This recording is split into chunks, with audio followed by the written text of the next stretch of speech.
Right now, the airport, airlines, and the community are looking to support TSA employees. They continue working without pay. I was talking to one person in that department saying that there are some employees facing eviction because they are living paycheck to paycheck and there is no paycheck coming. And a lot of these TSA workers are still trying to get out of the last government shutdown where they lost, I want to say 2 or 3 paychecks. So, I mean, it's a hard life out there right now for TSA workers. And right now we are in a partial government shutdown, meaning people here in Atlanta, hundreds of TSA workers have already missed their first full paycheck this week, which if you're living paycheck to paycheck, that, I mean, you can't come to work. You can't eat. Your kids, there's a lot going on here. So 11 Alive's Grace King spoke with one local restaurant owner about their efforts to help.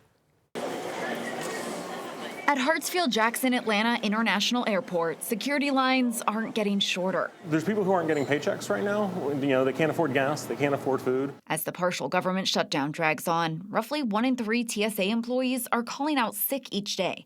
That's where community partners are trying to help.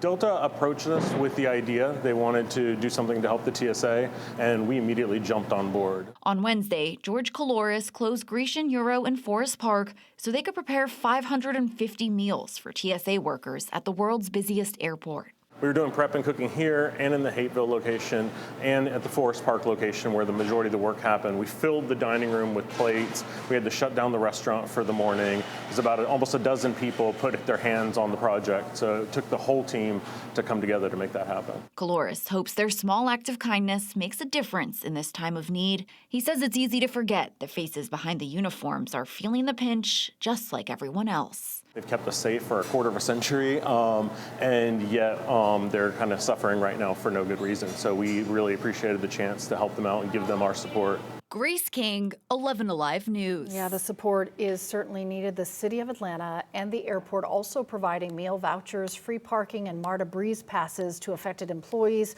They're trying to help ease the burden, they say, as those TSA workers continue working without pay. And according to the Department of Homeland Security, this is the 3rd lapse in funding that's caused workers to miss pay in the last 6 months. Late last year, the longest government shutdown in U.S. history caused TSA officers and FAA air traffic controllers to go without pay for 43 days. That's what we were talking about before this story, right?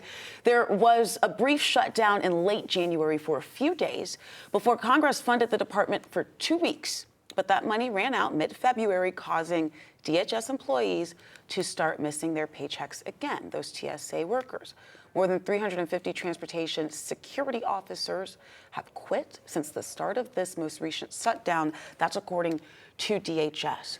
And if you were at the airport and you've been in these long, hour-long lines, this is part of the reason. Travelers feeling this impact. Wait time stretched over an hour earlier today at the main security checkpoint at Hartsfield-Jackson. This afternoon, it's hovering around 20 to 30 minutes. The airport says the busiest times are between 6 a.m. and 9 a.m., 12:30 and 3 p.m. daily. Usually it recommends people to arrive 2 hours before a domestic flight, but given the extended wait times this week, it's encouraging you to get there 3 hours or more ahead of your flight to be safe. I will emphasize or more because I know somebody that came 3 hours yesterday and still missed his flight because he was in line for 3 hours. So just get there very, very early.